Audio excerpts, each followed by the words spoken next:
Hello everyone and welcome to a new Fantasy Football Scout video. We're talking differentials this week. My name is Ted and I'm joined by Luke, and he's created a differential team for us to discuss this week. We've only got 1 week to go ahead of the FPL deadline for the new season. Luke, how are you, mate? Yeah, I'm all right. I've been poorly the last couple of days, but I feel a little bit better today. So yeah, obviously keen. Only like a week to go now, isn't there? So yeah, really Dear, excited to be honest. I've got to cheer you up with some exciting differentials that you've created for us. That'd be ideal. Everyone loves a differential. It's boring to be, mainstream, right? So let's get into it. Let's discuss the team that you have created for us. And well, I mean, where do you want to start? Do you want to start on the bench in the goalkeeping position? Why don't you kick us off?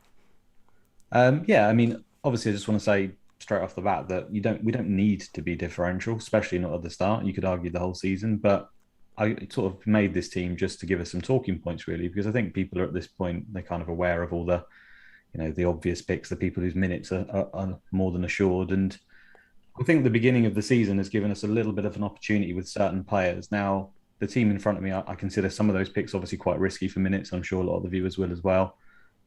So going for all of them would probably be a step too far. But I think you can put in maybe one or two of these names into your team, and it's just a way to get us to discuss some of the options out there. So all of these players are below 15% at the time of when I sent it to you anyway. Obviously, things move very fast in FPL, so maybe not right now, but and some of them have even come more to the fore in recent weeks. So I think Ings has just scored in a second ago in a friendly, for example. So I imagine he won't be too much of a differential, and Mahrez is sort of gaining some traction, etc. But at the time, they certainly were. But I guess we start at the back. So Meslier, I think it's been reported quite a bit, but he's just, for me, probably the best keeper season long value wise. I really do like Sanchez at the start, like most people do, simply because he's got some very easy games. But it really comes down to the saves for me. I mean, he is just the top keeper when it comes to that. Even bettering Martinez. I think it was Yeah. 3.85 per 90 or something. It was really, really high. Do you not So he worry can't. about? Sorry to interrupt you. Do you not No, go on. worry about the amount of chances that Leeds concede? 12 clean sheets last season. Mm. Was that bit overperforming, do you think? The same as quite a lot of the good defences last season, but just massively disproportionate to the amount of chances they conceded. Is that down to Yeah, Meslier? I think partly it might have been, but also I think maybe the first half of the season they were a little bit more cavalier. They also had a lot of their defenders out injured for a large part of the season. And I mean, they were a promoted club, let's not forget, and they lost their centre backs for large parts of the season. Now, I know it's an if because I think there's some injuries already in that area again. But if, like, for example, Llorente's fit for the season, I think he makes a big difference to them. And they became a little bit more pragmatic in the back end. So, I mean, the secret sauce for a goalkeeper is essentially getting, for me, sort of between 10 and, hopefully more than that, but sort of 10 to 12, 10 to 15 clean sheets. And they make saves.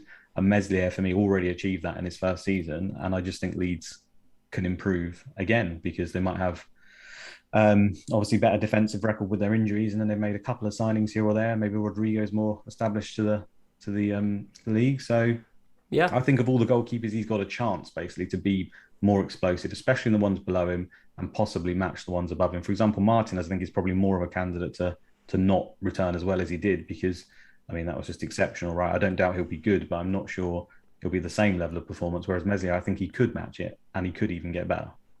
So Meslier for you is a long-term pick for the entire season because I suppose Leeds fixtures at the start aren't massively great. So Mm. you're probably better if you're playing maybe a short-term game to pick someone else. Are you happy with Meslier playing in these tough fixtures initially? Yeah, I think if you're not sort of saying to yourself you're going to just wild card early on, because some people, I mean, for example, I'm probably doing that, but some people want to just hold it for when they might need it, which is a perfectly viable strategy. Then I think you just kind of ignore the first few games and just go, well, Meslier long term is going to end up being one of the highest scoring players, and I don't want to waste transfers on goalkeepers, so you just put him straight in there. And at the end of the day, I don't think his games are that tough. Obviously, Man United's a pretty tough one to open, but home to Everton, I mean, they might not even have Calvert-Lewin. I think that could be a clean sheet straight away there. So yeah, I like him. I don't think they're that bad, and they do improve quite a bit. I think after about game week 3 or 4 or something, they look a little bit better after that. Yeah, absolutely. And I think maybe the fact that Dallas is now classified as a midfielder probably helps him in the bonus Mm. point section, right? So if they do end up with a clean sheet, he's probably best in the bonus points department for defenders. So yeah, Y- I do like that pick. At that 5.0 million price point is a little bit annoying. That's the only thing I would say. Yeah. So I personally I like a 4.5, but yeah, you do make a good case for Meslier. That's something to think about at least. Shall we move on to Backman? You've got the Watford goalkeeper at 4.5. Why do you think Mm. he's a good goalkeeper versus Sanchez, for instance? Yeah, I mean, part of it is just to be an alternative to Sanchez. I think their fixtures over a block of six, which is what I was looking for maybe doing a wild card, aren't that much worse than Brighton's, to be honest. I think they're almost. I mean, they're not quite as good, but they're close. And obviously, everyone knows they had a really good home record last season, like 61%, I think it was, of home clean sheets when the new manager came in. I don't expect they'll be getting that, but I do expect that, similar to other promoted goalkeepers, they'll face a lot of shots. I mean, Sam Johnston, I think, was like sixth or seventh highest scoring goalkeeper last season, playing for Yeah, West Brom. Um, so it's not a stretch to say that a keeper that faces a lot of shots is going to do okay. So I think he's fine. And they might surprise with the odd clean sheet just because of the way they'll set up. So again, he's kind of fits that category of potentially in games they lose, he's getting 3 or 4 points, maybe if he makes the saves. And then obviously, if they do keep a clean sheet, I'd expect he's probably been the hero.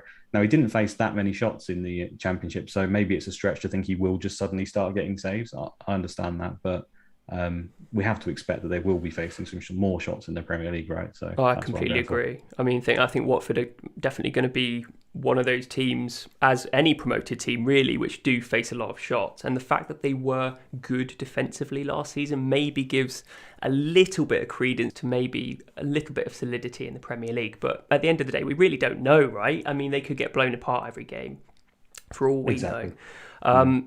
I think it's an interesting dilemma between Backman and Sanchez. Backman, we can definitely expect loads of saves, and that's maybe where most of his points comes from, with a few clean sheets. But I think Sanchez is completely the opposite. Brighton are pretty good defensively, mainly because they have a Mm. lot of possession. But in that way, Sanchez is probably not going to get a lot of saves.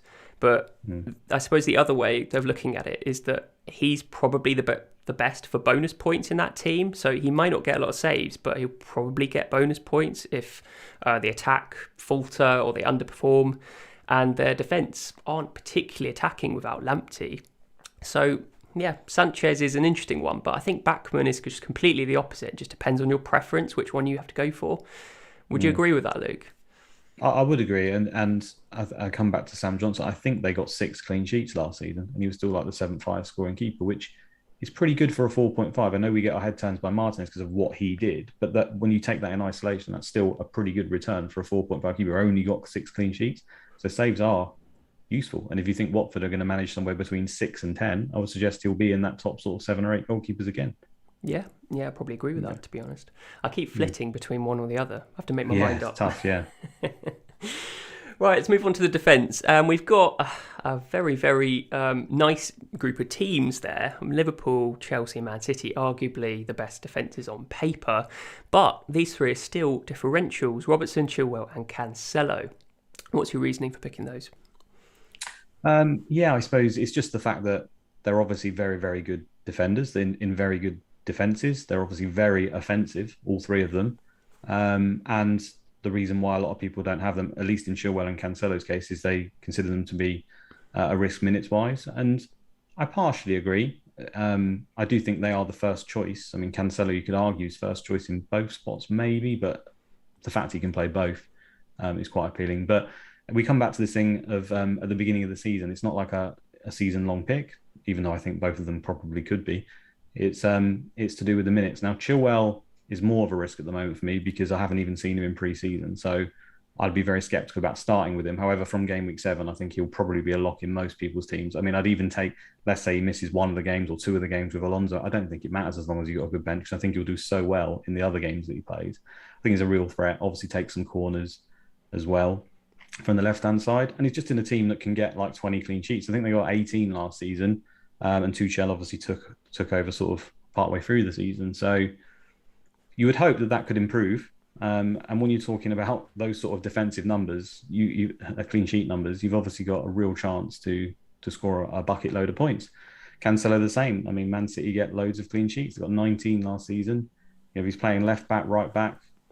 Um, he's still a really good option for me. And he's actually only second behind Kevin De Bruyne for passes into the box per 90 for Man City. So outside Kevin De Bruyne, he is their best creator of putting the ball right in the spot where people should be scoring from. So I know he underperformed a little bit last season in terms of actually coming through with the actual goals and assists, but his XGI per 90 is right up there. It's like it's only 0.2 behind Trent Alexander-Arnold, for example, over the course of the season per 90.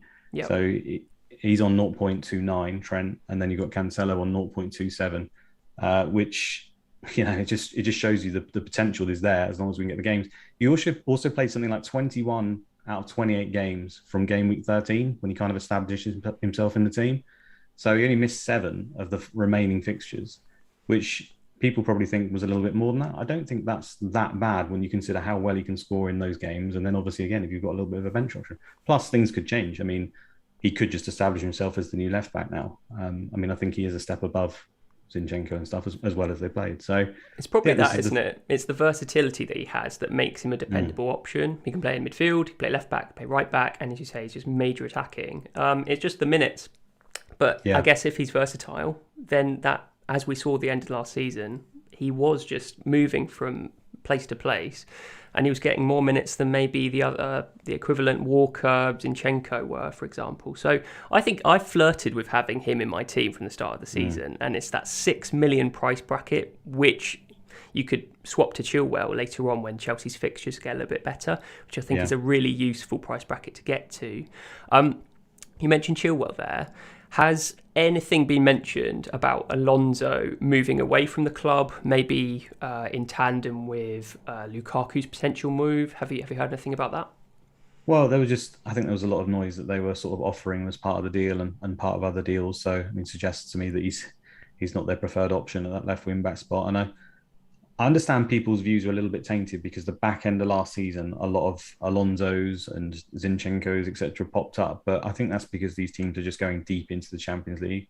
I think when they don't have games, every 3 days, they're gonna pick their best team most of the time. Now, I know, in Pep's case, his best team is very tough to say, and he says he picks it by opponent. But for Chilwell, I think Chilwell's comfortably in his best team. So the fixtures are obviously the off-putting part of him, and the fact that he's not started a pre-season game yet would be a little bit of a worry straight from the off, but moving forward, love him. And Cancelo is probably a little bit the opposite, where he's played every preseason, just played in the Community Shield. No sign of Walker or Zinchenko yet. So for me, he's one you could, I was going to say bank on them. That's a brave thing to say, isn't it, with Pep? But I feel like he'll play the first one, and hopefully he'll play Norwich at least. And like I say, he was a lot more nailed than people actually give him credit for. So I do think he's a good option. Obviously, you could just move to Diaz or someone if you really wanted to shore that up. But I think Cancelo just offers so much more potential. That's the way I would edge. Yeah, for sure. And we haven't talked much about Robertson. Obviously, he's a alternative to Trent. I think most people are going with Trent because of his crazy stats. But does Robertson offer something else that you think is credible?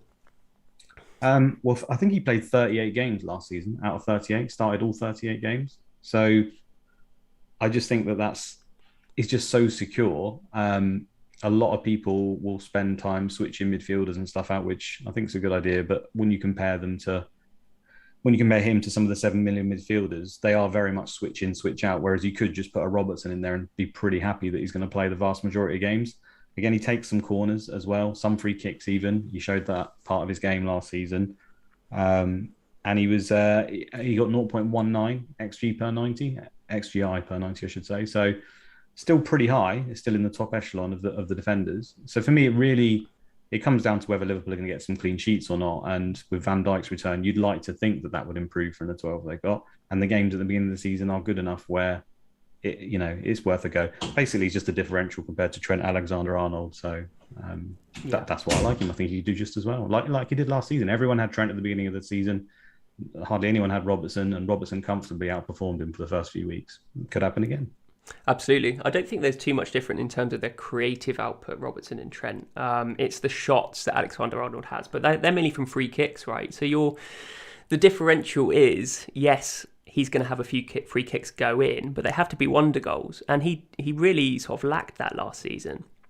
Trent, because he had reduced minutes. I think Robertson got more FPL points, or certainly more attacking returns than Trent last season. So clearly his conversion was better, Robertson, and maybe that just stems from the style of play. He likes to get in the box a little bit more, links up with Mane.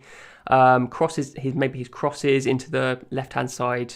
Maybe Salah is more clinical than Mane. He certainly was last season, so maybe that helps Robertson. Something definitely to consider for people who aren't massively set on Trent, because I think quite a lot of people are. But Robertson definitely offers a nice alternative there. Or the double up obviously is an option as well. I think the fixture is more than warranted if you just think they're going to get some clean sheets. I mean, they're definitely going to get attacking returns. We've seen that ever since they both were played for Liverpool, so I can't see that changing.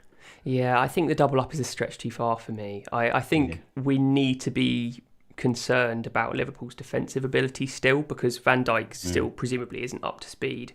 And they conceded a tremendous amount of big chances last season. Even though they're a possession team, they got counter-attacked pretty effectively. So I'd like to see them in action first. But if they start really struggling with clean sheets, then that double up just looks silly. And so maybe one or the other. Right, let's look at your defensive bench options. You've got Dunk and Firpo, and he, correct me if I'm wrong, is the new lead signing to replace Alioski, right? That's right. So, what do you rate him? Is he going to be attacking? Is he going to be a good attacking? Yeah, I mean, this is very much a sort of not based on any stats or anything, particularly the Firpo pick. For me, I mean, for Barcelona, he wasn't. He didn't have massive numbers in terms of goals or assists, but watching him play a few times, and then obviously the usual YouTube compilations as well, just to fill in those gaps. I know it's not particularly wise, but he does look very attacking. And then in the games for pre-season for Leeds, he's looked pretty good when he's played. Got an assist in his first game, I think. But it's more just faith in Bielsa, I think, and filling in that role, because Alioski did it really well last season. And I think they work really well on that left-hand side with Harrison. And I just think that he's potentially going to be worth that 0.5 more, because last season, we already mentioned, we had Dallas as the option in defence and how he's moved out into midfield for FPL. And Ayling did have some very good numbers, and I can understand going there. But the bottom line is he still didn't get any returns whatsoever. So I feel like he will be used more as a covering defenders, coming across or even playing at centre-back with some of the injuries they've got. And Firpo is going to be the one with the most attacking potential. So it's a little bit of a punt. But I think at some point in the season, he will turn some heads, because he does look a really handy player. The thing is, he can cut in on his right foot as well and have some shots and stuff. So he's good at crossing. He can shoot pretty well. He just dribbles really well. He's kind of like I know Semedo didn't work out that well, but he reminds you a little bit of Semedo, but I think he's just got quite a lot more quality, to be honest. Yeah. You do have to pay for it with Firpo. It's 5 million, isn't it, compared to Ayling at 4.5. So tricky decision there if you want a little bit more attacking option at Leeds. I'm just a little bit sceptical about their defensive ability. I don't know. They'll have to prove it to me at the start of the season, but definitely want to keep an eye on. And Dunk, we've got the Brighton defense, which we talked about earlier, were pretty solid. I guess he offers that set piece threat, doesn't he? Got a few goals last season. Do you see that carrying on? I do, yeah.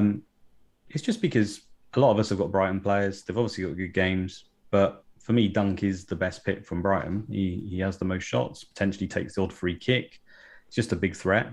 I think he had the most shots of any defender, or I can't remember the exact stat, but it's pretty damn high, his shots on target. And he's decent for bonus as well. So completely forgot about those free kicks. Did he score one, which he took before the ref blew or something? I can't remember. That's it. Yeah, that's right.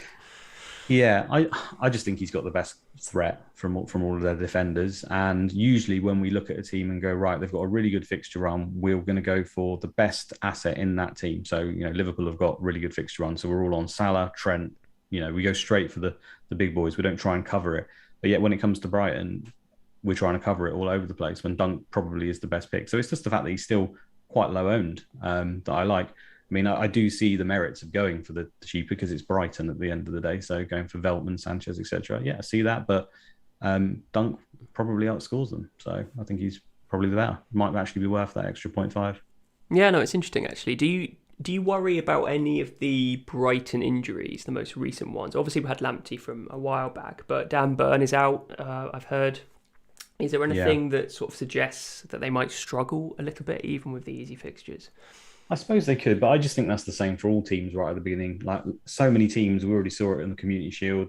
They've got players coming back all over the place. The system takes the time to work on. The fitness of players is all over the place, and drilling people into that that unit and playing well is quite tough at the beginning. I think once they've established that, like getting the Burnley 4 blocks, 2 blocks of 4, etc. It starts to work pretty well. But at the beginning, you need really high fitness, concentration, getting back into it, and as a result, I don't think we should worry too much about, for all these teams and stuff, the defence and clean sheet. It's just going to be probably a little bit of a mess at the beginning. And quickly after 2 or 3 weeks, they'll settle into it. And it almost doesn't really matter what the personnel are for Brighton that much to me. I mean, I'm not even sure Burn was even in their starting team to begin with, to be honest. I think it probably would have been Veltman on the right centre back, Lamptey at right wing back. Obviously, Lamptey got injured, and then people were saying, well, Veltman could probably carry on in that situation. But That's now a really it good looks point, like he's actually. That's a good point, Yeah. because Veltman filled in left centre back, didn't he, when Dan Burn was out? But now that Ben White is gone, he has to fill in somewhere else, presumably. So it's an interesting And one. Ben White was in midfield a lot. So, I know that'll make a difference because obviously he's a very good midfielder and he was good defensively. But I think their back three, you probably wouldn't have had Dan Burn in it anyway. It probably would have been Webster, Duncan, Veltman. And then it's just really losing that attacking emphasis on Lamptey. But they didn't have it most of last season. So I don't think it will make too much of a difference. The problem is if another injury comes, right, and then they have to start putting the likes of Duffy in there, then I'd be really concerned. But right now it's okay, I think. God, good old Duffy, that triple captain a couple of years ago. Don't remind me of that. Oh my goodness me. The thing I really like about this team, Luke, is that it genuinely could be a team. If someone just copied this team, it could be a viable team. I guess it's because you've chosen players that are coming up with the ownership probably growing a little bit. So we probably don't see them as differentials maybe at the start of the season. But I looked at this and I thought, this is actually genuinely a viable team. So I like it. Well, let's go on to the midfielders. We've got Mane over Salah here. Presumably that's just because of the differential option. We've actually got the two Liverpool guys, Jota and Mane here. Obviously a great start to the season for Liverpool with their fixtures. What do you see the formation being as? Is Jota he's going to get his place in the side? Is Mane going to return to form as he did at the start of last season? Yeah, I mean, all the talk in pre-season is that Mane's looking the bee's knees, to be honest. His stats were still good last season. Obviously, his performance wasn't, but I still just think he's a very, very top player. The fact that Trent kind of underperformed a lot in the first half of the season sort of goes hand in hand with Mane, because obviously his crosses will more likely go to the centre forward or the left side. And sort of those two as a pair didn't really achieve much, whereas Robertson and Salah did really well. Then the back end of the season, Mane improved and so did Trent. I don't think that's a coincidence. I think backing Trent, like we all are, is in a way backing Mane a little bit to basically, convert the chances, which usually he has done in the past. So he's been scoring. I know it doesn't really matter too much, but in pre-season he has been scoring, and he's 3.5% owned, I think it was at the time when I sent you this team, which to me is a product of the pricing in FPL more than anything else. I think in a vacuum, you look at Norwich for the first game where apparently there's some COVID issues. I think the centre-back, they've got an injury to Hanley at the moment. So, it's similar to parallels to last season when Norwich had a lot of injuries at centre-back and then they started getting demolished at various points. And I just think it's all primed at the moment for Mane and Jota as a result to have a really good game in the first one versus Norwich. Then they're home to Burnley again in the next one. So, yeah, in a vacuum, I pick Mane all day. It's just when you've got Salah alongside him, and obviously then justifying the 12 is quite hard. But that's why he's 3.5% owned. I don't think he as an individual is a bad pick at all. Oh, it's just, you're making me scared not owning him now, because it's a really convincing argument. I think he's an outstanding footballer at the end of the day. He has suffered with poor conversion in the last season, but you just know how good he is. He can, as you say, he linked with Trent Alexander-Arnold, and that's because of the heading opportunities, presumably. Yeah, he's really good in the air. Absolutely. So 11 goals, 11 assists last season. That's half the amount of goals than Salah. So Salah had 22 goals. But interestingly, he had double the amount of assists, well, close to double, with 11 assists versus Salah's 6. So weirdly, he's becoming a bit more of a creative player. Is that because he's been told to be less selfish? Is he just poor at having the bread and butter opportunities and being clinical? How do you see the dynamic between Salah and Mane shifting next season? I think part of that is down to variance and him just not scoring as well as he could, but also I just think overall he's just a better player for me. Like, and people probably hate that, but in terms of when he's on the actual pitch, obviously Salah's an elite goal scorer and he does a lot of things that are really good. But I think linking up with teammates and stuff, Mane's generally a little bit better, like his hold up play, and he won't always lose the ball. Like Salah will lose it quite often, as we see in the bonus points, trying to take people on. Like that's great for FPL, but I think as a result, sometimes his assists and stuff have been notched up that way. Obviously, getting fouled for penalties and stuff as well adds to that tally. So me, it's just can he increase his goals? I don't really have any doubt that the assists will stay around the same. It's just can he increase his goals? And I think he can. We also had this guidance that there might not be as many penalties this season. So I don't think it's a reason to go for Mane over Salah, but maybe the goal tallies will come a bit closer as a result. I don't know how many penalties Salah got last season, but I imagine it was a significant amount. So I don't say like keep this to the whole season long. I mean, it's worked in the past because it's a lot of money, but I think for their opening fixtures just warrant looking at him, especially over. And even if you want to go Salah, like in my actual team, I've obviously got Salah. At the moment, I've got Mane over Bruno just for the first two, and then I can assess it. And it's just based on those fixtures really, and a feeling that Norwich are probably one of the games to target for the opening game week. Yeah, absolutely. I mean, for a premium option, the main thing you have to factor in is captaincy. Do you think Mane is a viable captaincy option, certainly for the first six instead of Salah? Maybe if you don't own Salah. I think he is, yeah. I probably would still edge towards Salah just because he has got those penalties, and despite me saying that there might be less, they're still a thing. They're still going to happen, right? And Salah's a little bit more selfish, so I would still edge towards Salah a little bit. But it's happened before when Mane has got very close to Salah in points, and I think it could happen again. So if you wanted to just be Hail Mary and say I'm going to go for Mane instead, I mean, crazier things have happened than someone other than Salah being the highest scoring player after 6 weeks, right? It doesn't always work with, this is the best player on paper. This has got the best stats, and therefore he is the highest scorer. Quite often we have completely the opposite happen in FPL. So I don't think it's mad to say that Mane could outscore Salah in the first 6 weeks. Yeah, absolutely. We were saying before we went on, if you want to win FPL, you have to make these interesting decisions, which might not be completely optimal, but they might come through. And captaining Mane instead of Salah, owning Mane instead of Salah, Mane could absolutely go crazy, and Salah might have a quiet patch. You just don't know, but it has to take some bravery in order to do that. Well, it's been that way in pre-season so far, I think. Yeah. I think Mane's been outperforming Salah in pre-season. Again, how much you put into that is another matter, but it's been happening so far. Yeah, maybe Salah just raises it against tougher opposition. I don't know what the demographic. Well, it was actually quite similar last season, if you remember, that Salah wasn't performing that well in pre-season, and I ended up not even going with him, and then he scored a hat-trick in his first game and looked back to the old Salah. Did you remember that? I do. And then he wasn't that good for a couple of games after that, then obviously started being good again. But so it's a common theme. Salah doesn't quite look like he's up to it, but then suddenly is.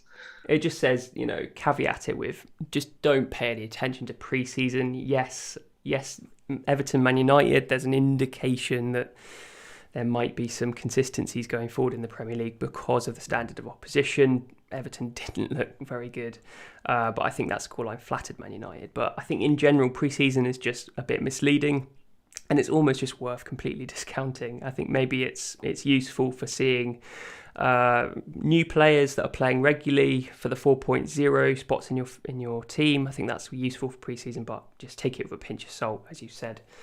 So let's move on to Jota as part of that team. How do you see Jota fitting into that starting Liverpool 11? Do you think he's a viable starter in game week 1?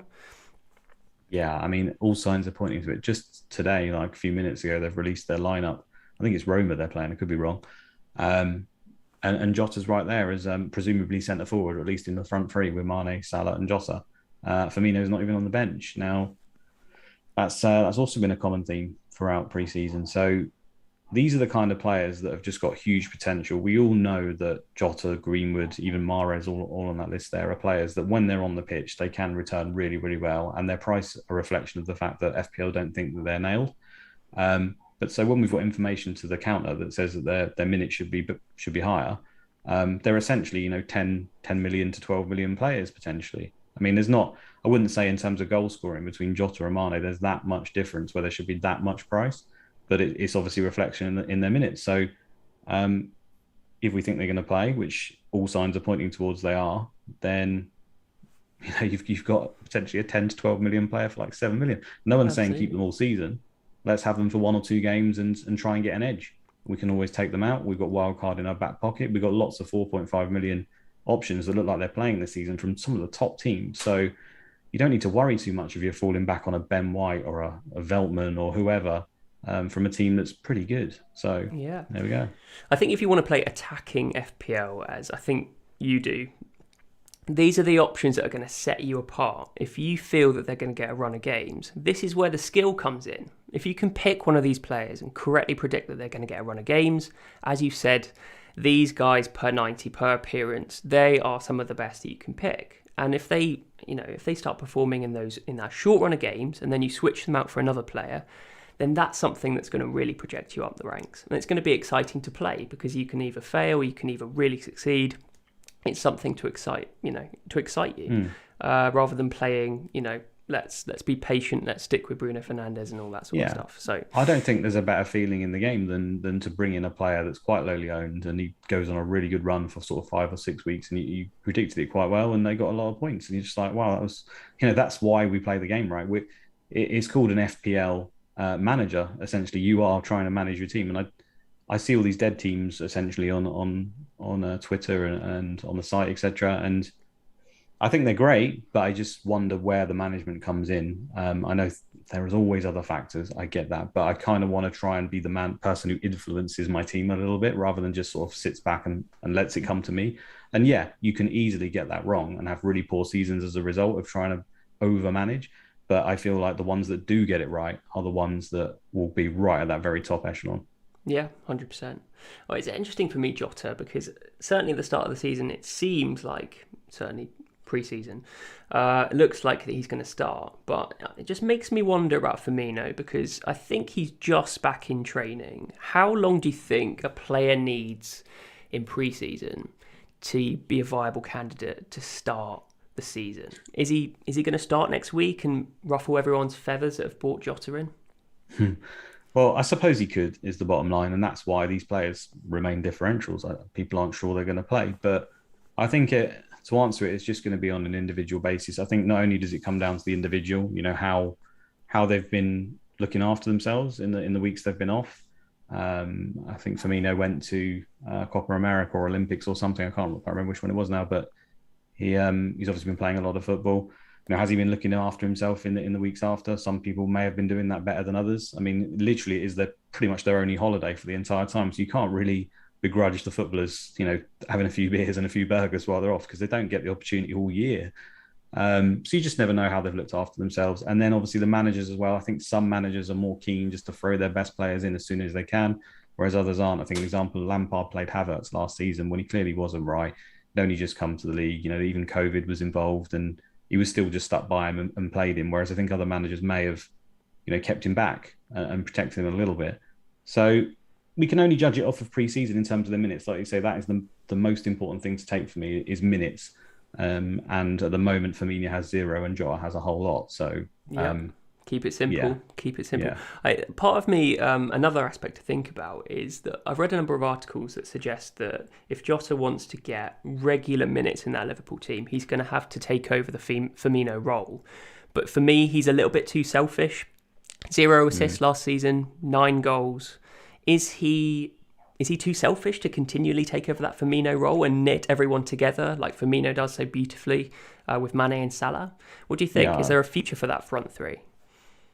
I don't think he can do the Firmino role at all. No, I think he's completely different. I don't think there's many players in world football that can do it. I mean, Firmino, when he's playing that role well, he is very good. But let's not forget there were periods of last season where Firmino was not good, even at his role. So I think the aim was really to try and get Jota in there, maybe to replace him. But then when they tried to do that, it didn't really work out. And they underperformed a little bit. And then obviously they brought Firmino back in. They went back to what they know. So it's about finding a different way of playing rather than replacing him. And I think that all these teams have to have different options. You can't just play the same way all the time. Liverpool get found out a little bit in terms of all their attack comes down from the fullbacks. And they know how Firmino comes in deep. And obviously Salah and Mane try to stretch the play. And as you get tactically worked out a little bit, you have to try and adapt. And I think that was part of what Klopp was trying to do by bringing in Jota, was just to give another option. Now, against the weaker sides, I don't think they really particularly need the Firmino option as much as they would need the Jota option. Against some of the better sides, you need to hold the ball up more and obviously look for your one or two opportunities in a game. Then Firmino kind of plays to those strengths. So I don't know. They're both good, but I think it's just different options. And Jota's available at the moment, and Firmino is apparently not. So yeah. Oh, that's interesting. Well, I mean, let's compare Jota with Greenwood, because Greenwood and Jota, they're very, very similar players. I know Mahrez was drawn in the comparison too, but Jota and Greenwood had basically the same minutes per appearance last year, 58 minutes per appearance. They both had 9 attacking returns, the same proportion of substitute appearances versus starts. Jota had 19 appearances in total, 12 starts, 7 substitutes. Greenwood, 31 appearances, 21 starts, 10 substitutes. So Greenwood played a little bit more games and still had the same attacking returns as Jota. So Jota is clearly a better option in terms of conversion last season.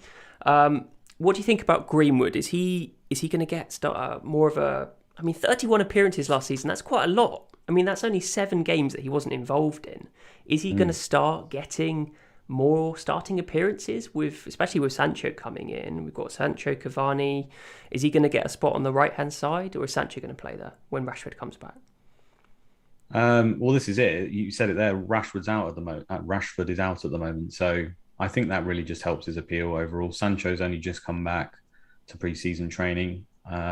I think Sancho long term is seen as the right wing spot. I mean, he could do really well on the left wing, but we've just had Man United have had a problem at right wing for a long time, and it all screams of we've tried to fix that with Sancho. So I can't then see why he just wouldn't play him at the right wing spot, which unfortunately is where Greenwood has played a lot of the time. So I can understand the concern there. And when Rashford is back, yeah, I'd probably think it's a chance too far, as long as Cavani's fit. But because Greenwood could potentially play in all 3 spots, he's more on the right or up front, and Sancho's not ready and Rashford's not there, then I can't see any world in which Greenwood doesn't play, especially in the first few weeks. And this is all we're really looking at here. Again, it's good games. It's a player playing up front for Man United who is a midfielder. And he's a really good striker. I mean, he is a good shooter. He can finish pretty damn well. He doesn't really contribute that much in the game, but he is potentially a lethal finisher. So I wouldn't say cover Bruno, but you can maybe get close to him for a lot less in those first. I mean, if you think that Man United score, say 7 goals in the first 4 weeks or whatever, you'd like to think that Greenwood is involved in a certain percentage of them, wouldn't you? And it's cheap again. He's Absolutely. cheap. I think it's probably like the Cancelo argument, isn't it? He's quite versatile. He can probably play on either flank and probably as a centre forward. Do you think he has enough for the centre forward position, especially when Cavani isn't exactly fit and firing every single game? Can he play out front? I mean, he can play up front. I just don't think he's probably not quite ready yet in terms of, I think, especially in this country, we all like to have someone big as centre forward. It's like drilled into us that we need someone who can play with their back to goal and win headers and stuff. And obviously that's not really Greenwood's game. So, maybe a slight concern there, but I think they want to develop him into that position eventually. And Cavani, at the end of the day, can't play every game. And he's not here yet. So moving forward, who knows? But right now, he's a good option to me. I think Solskjaer said a couple of weeks ago that he wanted to start playing 4-3-3 with Sancho back in the fold. But, I mean, feasibly, they could play 2 up top with Greenwood and Cavani, and that wouldn't have been a bad option for Greenwood, especially with Rashford out. So, I mean, Martial can play left, Greenwood could play right, or wherever. Sancho could play right if he's back in. It's interesting with Sancho. Obviously, you don't have him in this team because of the pre-season doubts. I think he's back in training tomorrow. He's been out for 3 weeks, so we just have no idea how he's going to fit in. But he really does add a dynamic quality. I think he was number 1 for take-ons in the Bundesliga, so that just shows what a drive he has to progress this Man United team. And I think Greenwood maybe could benefit from that. So I think it's an interesting shout. 7.5 million, I think he is. So pretty decent. I am tempted, but I'm not sure I have that 0.5 to spend on either Jota or Greenwood. It's that 7 million point I'm currently looking at. It's the worry that you're booking in a transfer down the line, right? I get that, but it depends how attacking you want to be. I think Jota and Greenwood are amongst the best options for the first few weeks in the game. It's just if you have too many of them, like I said, then you're you're almost pre-booking some substitutions potentially. I think there's a chance Greenwood could play all of the opening six, to be honest, the way our injuries have fallen, and at least play a part in all of them. And like you said, with his start numbers last season, would we be surprised? I don't think so. I think Jota's more at risk, but is possibly more explosive, especially with a better first game. So the way I'm edging at the moment is to go for Jota to begin with, just because he's so explosive. But I think if you want to be a little bit safer, I think Greenwood's probably a little bit safer over Jota. I mean, I don't have any evidence to back that up. This is all just theory at the moment, right? But that would be my thoughts anyway. Two very decent mid-price options. Let's move to the other two, Havertz and Mahrez. Havertz has a really good opening fixture, doesn't he? But then Chelsea's fixtures get pretty difficult. And what do you think? Is he going to stay playing as that false nine? Because if he is, great option, surely. Yeah, and again, this was sent pre the Lukaku signing, so that may have changed some things. I don't know. It's not even actually 100% confirmed yet, is it? Or is it? Maybe it is. But I don't know how fit he is anyway. I think I think it's like sort of practically confirmed because of all of this. Okay. Well, it's not, but I mean, there's so many people talking about it in terms of high profile journalists and celebrities. I think Didier Drogba tweeted about it, so that was weird. But I don't know. I think probably the answer to that question is he's probably not gonna play that false nine if Lukaku comes back in, obviously. So does that decrease his potential as an FPL asset? Probably. I mean, the reason he was in there was the fact that it's a decent opening game. I know Palace have made some signings and improvement, but when you often when a team changes its entire philosophy almost from a very defensive-minded one-to-one, by all accounts, it's going to be more offensive. And they sign quite a few players. We've seen it in the past that it doesn't always work, and it can be a bit catastrophic to begin with. Now, I'm not saying that definitely will happen with Palace, but there's a chance that it could happen. And then if Havertz was to start that first game up front, which I think is still a possibility, even if Lukaku's been signed, I'm not sure he would just come straight in. We don't know his fitness levels, right? So it's probably a punt too far for a lot of people. But the bottom line is Havertz, since Tuchel took over, has just been fantastic in terms of his XGI per 90. I think he's the best player in the entire league. That includes all forwards, everyone. I think, in fact, the only person who's above him was Martinelli, but he played a lot less minutes. And I think that he is just a very, very good player. He's got this ability to find space where he's kind of just drifts into areas that you wouldn't expect. He saw it for Germany as well. Played in their front three. I think there is a lot of competition for places, but I feel like Havertz will play the vast majority of games in that front three. Now, it's not going to be at centre forward if Lukaku's there, and therefore his appeal's dampened maybe a tad. But I still feel like he is going to be a good option at that price. So for me, this is kind of like I'd have him game week 1, and then I'd probably look to move on because the fixtures are bad. But there's a good chance Chelsea are just a good team. They could do really well in those games, and Havertz could still do pretty well. I don't think it's the worst idea. It's just been dampened since the signing of Lukaku. So maybe Barnes, like you said before, is a better option now at that spot. Well, this is what I was going to ask you. Is Havertz a good enough option just to have for game week 1 and then sort of book in a transfer to move up to the likes of Son or down to Grealish if he's going to be a regular spot in City? Do you think it's good enough to do just that for game week 1, or do you think booking in a transfer, especially when we've got the likes of Jota in your team or other? Well, this is it. I wouldn't do that in this team 100%. But if you're sat there with your team and you kind of want to book in one move, yeah, it's a risk because anything can happen. Someone could get injured. But we do it a lot, like towards the back end of the season. Like when we make a second wildcard team or whatever, often we'll have like a 1 week pump. We don't particularly want them, but we'll have them for that one game when we make the wildcard. Then we aim to switch it. I don't think it's too much different. To have Havertz and book in, but obviously you have to look at the rest of your team. Like when there's potentially transfers to be made all over this team, Cancelo maybe, Chilwell maybe, like you've already mentioned, Mahrez eventually could be Greenwood, Jota, then it's a step too far. But if you're looking at your team and you've only got Havertz and then you're going Son game week 2, for example, I don't think it's the worst idea in the world. I think that you can target that one game. It might not work. You might get 2 points and you have to use a transfer. Is it the end of the world? I mean, you lose 4. Let's say you even have to take a hit. You lose 4 points. It's probably not going to decide FPL for you as long as you're not doing it every week. Yeah, that's a good shout. I am tempted, but I don't know. I think I'd probably get priced out by 0.1 or something. It would all go terribly wrong. So no, it's a good strategy though, and I think I would recommend it to someone who wants to play sort of optimally. And try and get the best out of each other's fixtures. But yeah, I'm interested in Havertz. I am interested in that game week 1. Right, let's move on to Mahrez. I think Mahrez is such a good option at the start of this season. He's the one I'm passionate about in this 5. He's 100% in my team. I've never been more sure of a few games from Mahrez in a row. Cue the benching from Pep. I've definitely jinxed it there. But he's played all this pre-season. He's had a really good run of games, played the Community Shield. Surely Tottenham and Norwich is the one I'm definitely eyeing up for that. Maybe a differential captaincy option against Norwich. But with someone who's so unsure of minutes, can you justify captaining against Norwich? You could do. I mean, Salah's obviously there that a lot of people will go to, and it will be the safe play. But at the end of the day, if you said who's going to get the most goals, I'd say Man City will probably odds on to score more goals at home to Norwich, and therefore Mahrez could have a large chunk. He's probably on penalties.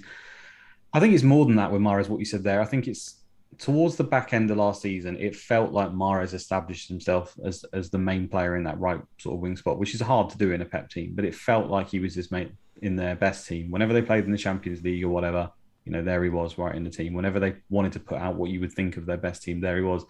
And I think he's now the front runner for that position quite comfortably. A lot of the other players like to play on the left more than the right.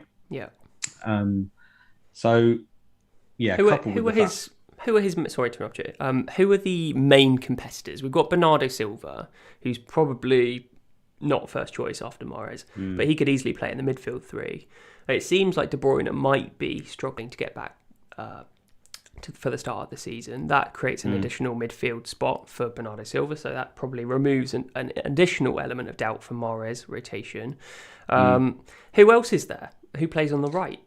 Foden? Well, exactly. I mean, it's pretty much Sterling and Foden once you get rid of Bernardo Silva, right? I mean, Kevin De Bruyne has in the past played there, but I think now it seems like he either plays false 9 or almost in a midfield centre spot. More often false 9, it appears. So, yeah, he could feature there, but he's obviously not ready yet. And then there's Foden and Sterling. Foden's injured as well, and by all accounts, by Pep's account, that he's going to be injured for a while. So then he's obviously not there. So that pretty much leaves Sterling where, the noises from last season suggested that he's not really preferred. Now he could just have patched things up, and here he is, and he's absolutely fine. He could turn up. I get that, but again, he probably prefers to play on the left-hand side as well.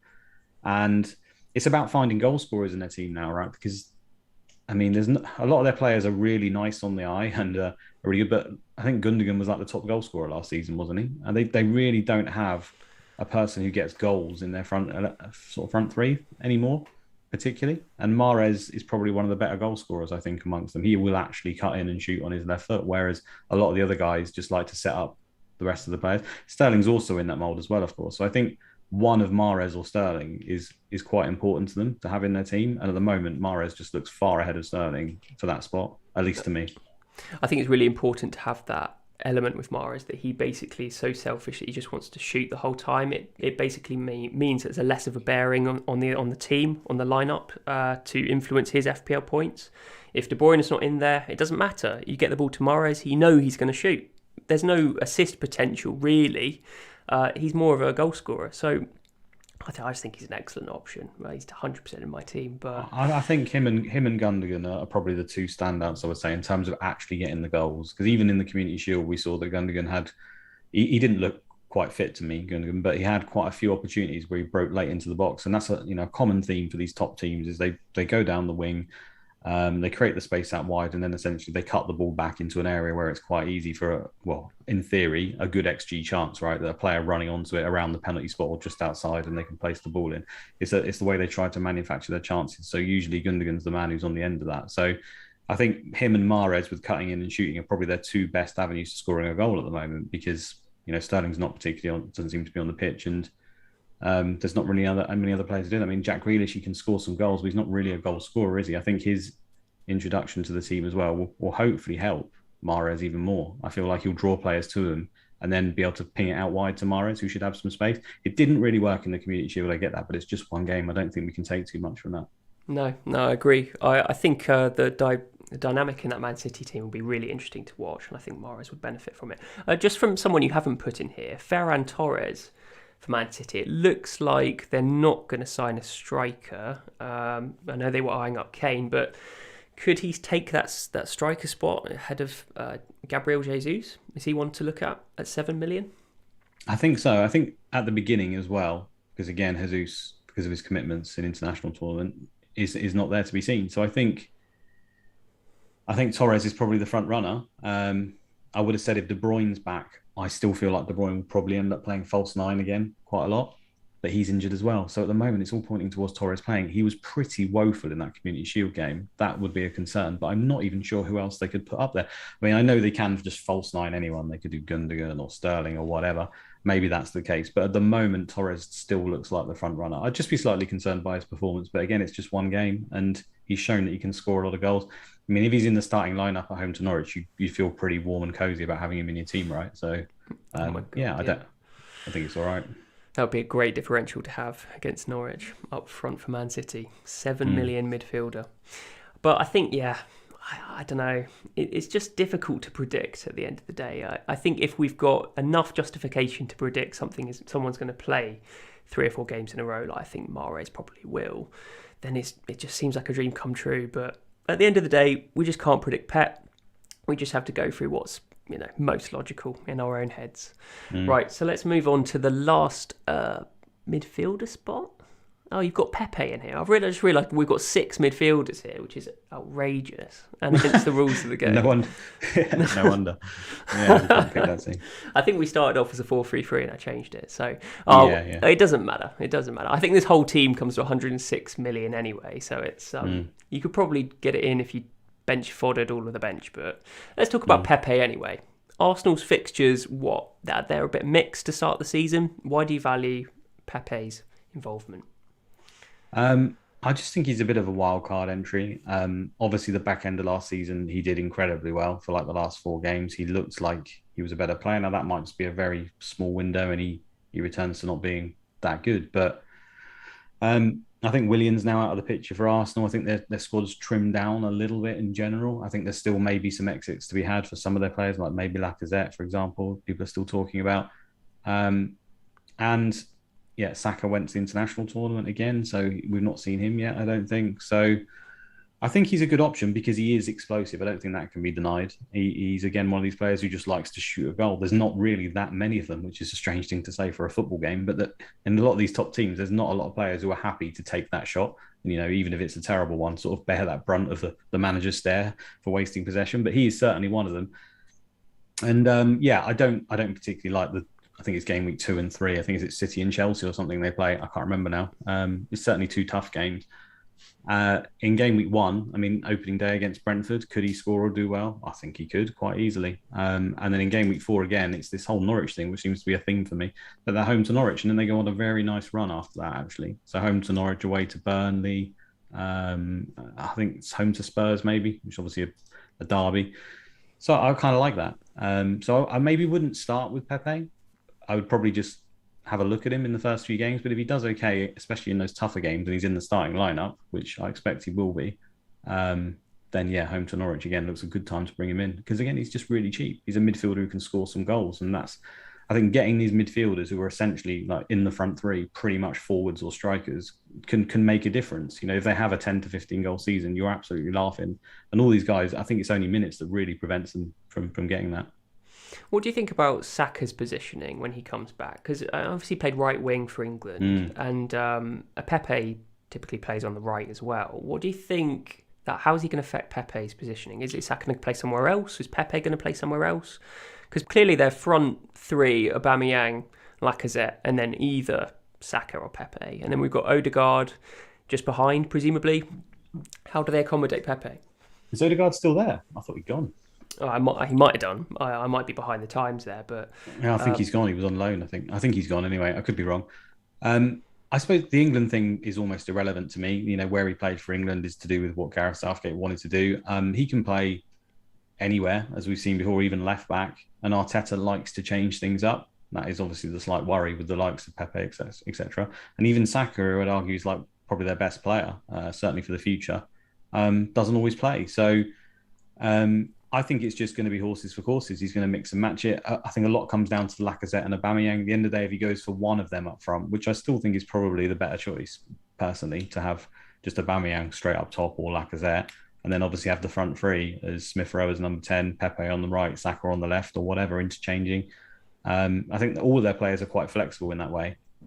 So, yeah, it's not. I don't think it's confirmed exactly where we're going to see everyone play, but I just think over the course of the season, Pepe's going to get quite a lot of games as long as he continues at how he was towards the back end. And let's not forget, they have invested a lot of money in this guy, and I feel like when that happens, teams often want to make it work, and they'll give him some opportunities because you could argue a season is not enough time, or even 2 seasons. It's a lot of money, and maybe he'll start to come good, which he showed. So I think Saka will be in their best team most of the time, of course, but nothing's guaranteed. So which fixtures are you specifically targeting for Arsenal? Is there a run that they come on in sort of game week 5, something like that? Yeah, well, I think for a short window, it is game week 4, home to Norwich. Then it's away to Burnley, game week 5. And then you've got home to Spurs in game week 6, which we just don't know what we're getting from Spurs right now, do we? Derby game. Yeah, Derby game Yeah, as and well. it's a derby. Away to Brighton, game week 7. I mean, by then, we don't know what the Brighton situation will be like, but I don't think that's the worst game ever. And then they're at home to Palace in game week 8. So I think it's a nice little run. Home to Aston Villa game week 9.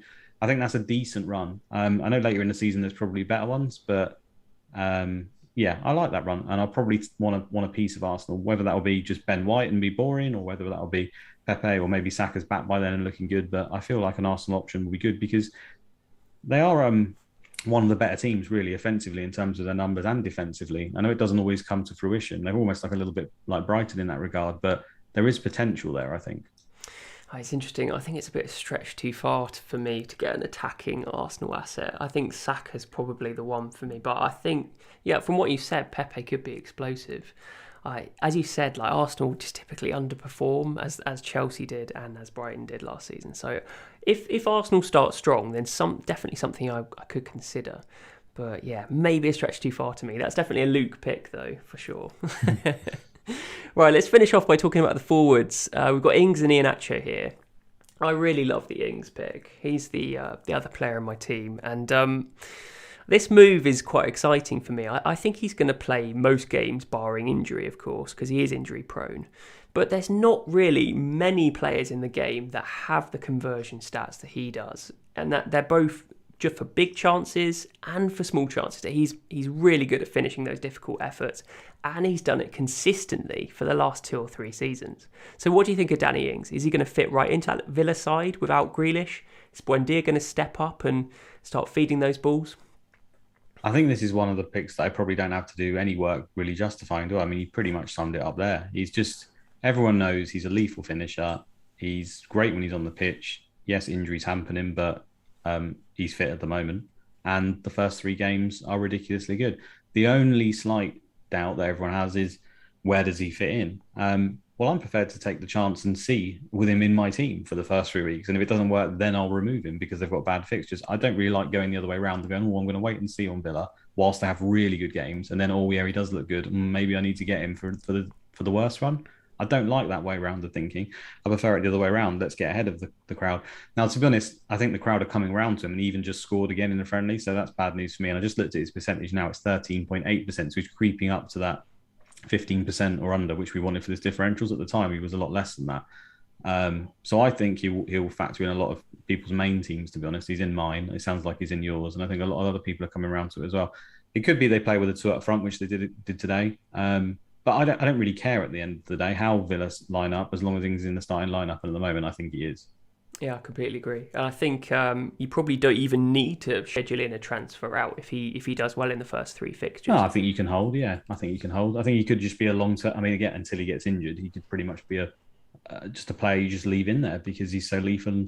And I think they got a penalty today, and El Ghazi's taken it over Ings. But how often is El Ghazi going to be in the lineup? I mean, that's the other factor. When El Ghazi's not there, I mean, El Ghazi's like a penalty specialist, so I get him taking it. But when he's not on the pitch, which I imagine with all their signings won't be all that often. I mean, he wasn't in their first choice pre the signings, right? When they had Grealish. Yeah, because I think I saw the starting lineup, and Buendia and Bailey both weren't in it. So El Ghazi's probably most at risk there, presumably. So yeah, it's a good point. And Ings is definitely second in line. Maybe he hasn't had enough time to sort of do the penalty competition that they tend to do, and sort of establish hierarchy in the penalty and the set pieces. But you've got to think that he's got to be on it. He was first choice at Southampton, maybe with Ward-Prowse, but yeah, I think he's a great pick at Villa. They scored 55 goals last season. There's plenty of opportunity to get on the score sheet. I think it's a really good environment for him, especially with Buendia and Bailey coming in. So, yeah, as you say, you don't really need to justify it. I think it's a great option. Do we have to say anything more to say on Ings? I just think he's a great option. Watkins probably moves out to the left, right? Well, they started in the two up front today, and there's noise that he wants to try and play two wide, basically a 4-4-2, and Buendia on the right, Bailey on the left, potentially with Buendia in the middle. But I'm not sure. Again, I think he'll change it up a little bit. And when no one really plays a flat 4-4-2 anymore, really, I suppose Southampton outside, maybe Burnley as well. But there's sort of like one player will dip down, right, and become like a number 10-ish, even if that happens. So, yeah, I think he'll be right up front. And Watkins, again, it doesn't really matter to me if he's on the left wing, if he's on the bench, if he's up front. He's a good player. So if he's playing in the starting lineup with Ings, then I'll take the guy who's more likely to probably finish the chances, which to me is Ings. Yeah, 100%. 100%. And as Finn said in the chat, he did score today. So, I mean, it's a good start for him. Long live the goals for Danny Ings in the first three. Hopefully I don't change my mind. Let's move on to Iheanacho. Obviously, he got his goal yesterday as well. It was a penalty in the Community Shield against Man City. What do you think about his starting options, especially with Harvey Barnes coming back? We've got Daka as a potential rival. Do you think he plays game in, game out? Well, this is the thing now. Everything's pointing towards him not, unfortunately, isn't it? And I think out of all the players on this team, he is probably the one who's at most risk just not turning up game week 1, which is upsetting to me because he just seems to be ridiculous whenever he's on the pitch. I think 0.67 XGI per 90, which is right near the top. In fact, it might have been second or third, or maybe even at the top. I can't remember now, but it's right in the top 3 for players. Yeah, it's just the whole fact that they've lost their other centre-back, and they're obviously playing 4 at the back. When you play 4 at the back, they generally play with 1 right up top and 2 either side, and the 1 right up top at the moment seems to be Vardy. And you'd have to say that Vardy's ahead of him. Even if Vardy doesn't perform, he seems to just be in the team no matter what, because it's the way they play. So really, for me, it'll be willing to actually play on that right side where Perez played in the Community Shield. To me, Perez isn't particularly up to it. But can he actually play on the right side? I mean, it's a really tough ask for Brendan Rodgers to fit these guys in. He's kind of made these issues for himself now because he's got Daka as well. But I understand they've got a lot of games, and even come out in the press saying we've got loads of games. You know, we're going to have to mix and match. We're going to have to change things around. Let's not forget Barnes has come back from a really bad injury. He was always historically a player who would get subbed off a lot anyway, and then maybe miss the odd game, even though he's electric as well. So I don't doubt for a second Iheanacho will feature heavily over the season. But if you're saying, will he get 90 minutes and start game week 1? I mean, we just can't say it, right? So the bottom line is I know if he does, he's going to be a good option. So probably a risk too far now, unfortunately, but definitely one to keep an eye on because I think he'll just force his way into it eventually. I mean, he already started to do it, right, with the Community Shield, came on straight away, won the penalty, and then obviously scored it. Yeah, it's an interesting one. I think, what do you think about the formation that Brendan Rodgers will choose if Ndidi ends up playing as centre-back instead of Amati? Because we've got that Fofana injury to deal with. Amati did okay yesterday, and he could be a decent 4 million option for our benches. But there is always that risk if Ndidi does play centre-back. Does Brendan Rodgers adjust the formation? And then how does that affect Iheanacho? Does he get... it depends how much influence Iheanacho has in that dressing room, right? Because I remember reading loads of stuff pre-season about how he's really, really hyped for the next season. He really wants to hit these targets for the season. Is that just press nonsense, or is it something that he really wants to strive to? I think every player, if you ask them that, they're going to say that. But at the end of the day, that's not in their hands. It's in the manager's hands, isn't it? So you're not going to say, oh, I don't know, because I'm not getting played, so we'll see what happens. You're going to say, yeah, I'm going to smash it. I'm going to do this. I'm going to do that. I'm going to try to do it. And at the end of the day, if he's not afforded the minutes, it's not really on him, is it, necessarily? As long as he's obviously doing everything he can in training to show he should be picked, of course. But Yeah, I think at the moment we saw Samaro come off the bench and play in midfield, so he's another option if indeed he does go to centre back and they play in a four. They're actively seeking defenders in the market apparently as well. Again, it's like I said, I think it's just going to change all the time. I think they will roll out 3-5-2. I mean, 3-5-2 is basically the best chance that he's got of playing. I can't see him not starting in 3-5-2 as it stands. Yes, Patson Daka could come in at some point and take some minutes, but there's multiple competitions. And we've seen he doesn't. The thing with Iheanacho is he doesn't really need minutes to get returns. That's why his XGI is so ridiculously high. It's just whenever. I mean, he got benched against Chelsea, I think, because they tried to play a tactical game against Chelsea, and then it wasn't really working. They brought him on, and he scored straight away again. So it's a common theme. This guy's got a gift for goals at the moment, and I think you could almost get away with picking him and then just relying on the odd bit here or there. Because against Wolves, they're apparently playing a very high line with a new offensive manager. Now, to me, that really suits Barnes and Vardy to begin with. Maybe Iheanacho gets that right wing spot, but even if he doesn't, he's going to come on for the last 20 minutes or so for Vardy, right? And he could do some damage there. Yeah, I wouldn't start with him myself, but he's good. He's probably less effective on that right wing spot as well. So, I mean, yeah, I think it just boils down to him playing in that 3-5-2. And if he can, he's a great option. But there's so much uncertainty, as you've said. So it is a shame. I think we've lost quite a lot of 7.5 options as forwards. Because I remember doing a draft a couple of weeks ago, and it was just 3 7.5 options with Iheanacho, Watkins, Antonio. And now we're down to a few less options, really. And Ings does sort of... He's more appealing. I think he's going to start every single game. So I would go for Ings over anyone else. But it's interesting. So many differential options to talk about. We've had a notification of Martinez coming in at Spurs. What do you think about that signing? Do you know anything about him? I don't know too much about him. I know that he did very, very well with Inter alongside Lukaku. And they sort of worked really well as a two. I mean, it's interesting. The new manager at Spurs, and then if Kane's still there, there's the Kane situation.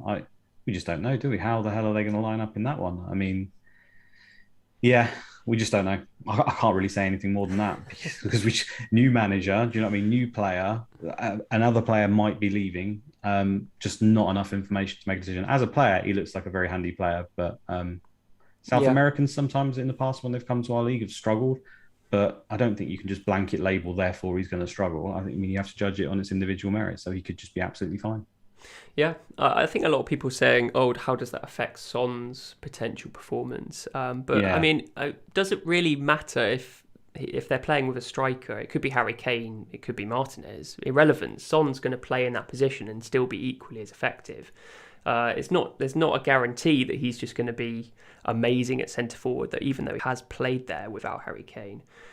Son's a great player nonetheless, whether it's Martinez or Kane playing up front. So it's an interesting one. I mean, this is the thing this season. When you're picking your Game Week 1 team, there's so much risk. There's so many risks you have to take, whether to avoid promoted teams, whether to avoid new players in the Premier League from transfers, new managers, rotation risk, differential picks, people coming back from tournaments. There's so many things that you have to take a risk on. So you may as well take a risk on some proven FPL players that are lowly owned, like these differentials here. So thank you so much for joining me, Luke, today. It was a good discussion on differentials. And I will speak to you soon, no doubt. And good luck for Game Week 1, mate. Yeah, thank you very much. Thanks for having me on. Good luck, everyone. And don't have too many of them, but maybe one or two. Who knows? Right. All the best, mate. Bye.